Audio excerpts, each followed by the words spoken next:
Samajwadi party के विधायक अतुल प्रधान 10 अक्टूबर से एक बड़ा आंदोलन करने जा रहे हैं मेरठ में।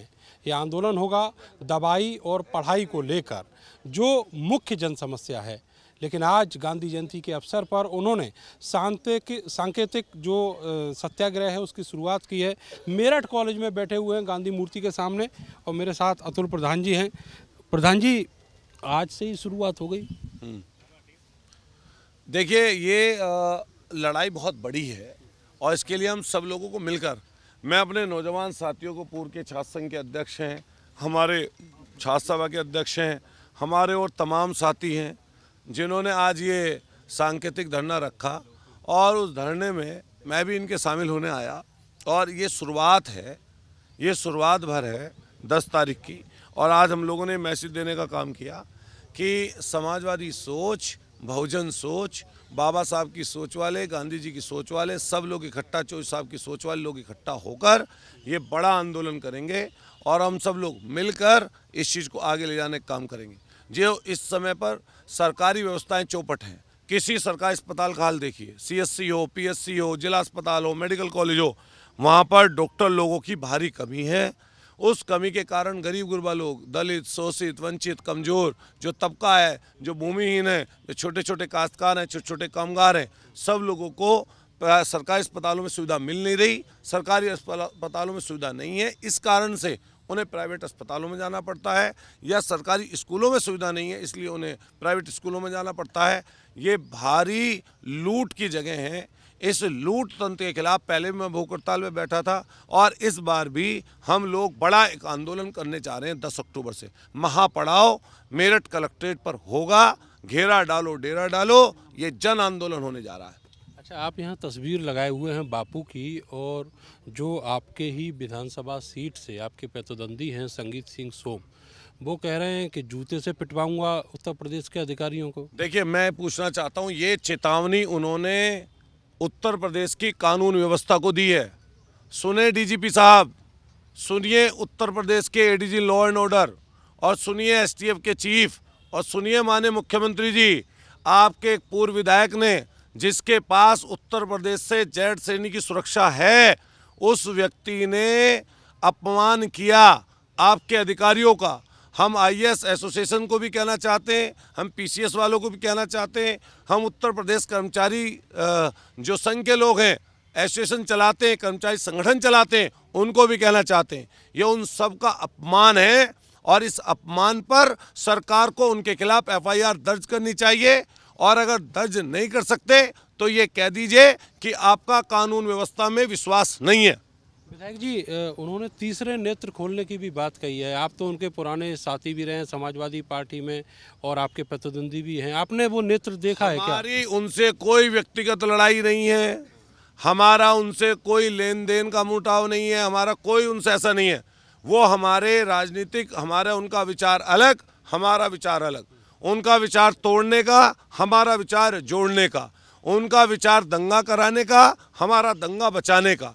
जहाँ तक तीसरे नेत्र की बात की है उन्होंने करोड़ों करोड़ भोलेनाथ के भक्तों का अपमान किया है।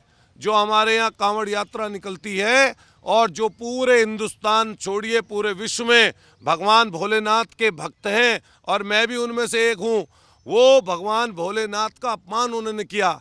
क्योंकि हमने देखा, जो तीसरी आंख की बात होती है भगवान भोलेनाथ के लिए होती है, और इस मनुष्य के रूप में कोई भगवान नहीं हो सकता।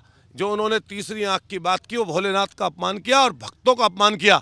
उन्हें माफ़ी मांगनी चाहिए इस विषय पर, नहीं तो निश्चित रूप से आने वाले समय पर भगवान की अगर तीसरी आंख खुल गई तो पूरी भाजपा रूपी इस पूरी पार्टी को भस्म करने का काम करेगी।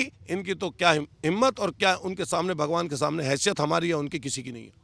अच्छा, एक और सवाल मेरा इसलिए आपसे है क्योंकि आप अभी आने वाले दिनों में जो दवाई का मुद्दा है उसको लेकर आंदोलन करने वाले हैं। मेडिकल कॉलेज में जिस तरह की व्यवस्थाएं हैं, अव्यवस्थाएं हैं, कल देखा कि डॉक्टरों ने बहुत बुरी तरह मरीज और तीमारदार को पीटा। आप क्या मान के चल रहे हैं कि ये सब कोलैप्स हो चुका है? पूरी तरीके से अंधेर नगरी चौपट राजा वाला राज उत्तर प्रदेश में है। हम मुख्यमंत्री जी से कहना चाहते हैं, प्रधानमंत्री जी से कहना चाहते हैं, देखिए, जागिए और इन करोड़ों करोड़ों लोगों को देखिए जिनके पास ज़मीन नहीं है, जो गरीब गुरबा लोग हैं, वो जो सरकारी अस्पताल है उनकी व्यवस्था पूरी तरीके से चौपट है। और अगर उत्तर प्रदेश के किसी अस्पताल में चले जाइए तो डॉक्टरों की भारी कमी है, दवाइयाँ हैं नहीं, जांच हो नहीं पा रही। और मैं इसमें अकेला किसी एक व्यक्ति को दोषी नहीं मानता वहाँ के प्रशासन के। कहीं ये मेरठ में देखिए आप, मेरठ के प्रिंसिपल की जांच होनी चाहिए। मैंने कई बार लिखित में और कई बार मैं बोल चुका हूँ। मेरठ मेडिकल कॉलेज के प्रिंसिपल ने वहाँ पर सिर्फ और सिर्फ गोरख धंधे का, भ्रष्टाचार का अड्डा मेडिकल कॉलेज को बना लिया। वहाँ पर जाइए, सफाई कर्मचारियों की सैलरी 8,000। आप सोचिए 4-4 महीने तक उनकी सैलरी नहीं मिल पाती। अभी मेरे पास गार्ड होकर गए, उनकी सैलरी 4-4 महीने से नहीं मिली। आउटसोर्सिंग पर 1.5 लाख 2-2 लाख रुपए की रिश्वत ये प्रिंसिपल इनके चेले खा रहे हैं। मैं फिर कहना चाहता हूँ, वहाँ पर पूरी व्यवस्था चौपट हो गई है। कहीं तमींदार डॉक्टर को पीट रहे हैं, कहीं डॉक्टर तमींदारों को पीट रहे हैं। आपने दोनों चीज़ें देखी होंगी कि अभी डॉक्टर के साथ मारपीट हुई क्योंकि वहाँ पे साजो सामान नहीं है, वहाँ पर दवाइयाँ नहीं है, वहाँ पर इक्विपमेंट्स नहीं है, वहाँ पर इलाज की सही व्यवस्था नहीं है। तमींदार गया, हमारे यहीं कहीं किसान आदमी था, बेचारे की महिला मर गई तो गुस्से में जो हुआ वो डॉक्टर के साथ मारपीट हो गई। डॉक्टरों ने हड़ताल की तो डॉक्टरों ने तमींदारों को पीट दिया। कौन देखेगा व्यवस्था? पुलिस वहीं पे खड़ी है, मूक दस्तक बन के खड़ी हुई है। हम पूछना चाहते हैं इनसे, जो तीसरी नेत्र खोल रहे थे, ये तीसरी नेत्र खोलने वाले महाशय को इन्हें मेरठ में मेडिकल कॉलेज में भेज दो। ये तीसरा नेत्र खोल के इन भ्रष्टाचारियों को खत्म कर दें। बिजली जो अधिकारी हैं वहाँ पहुँच जाएं।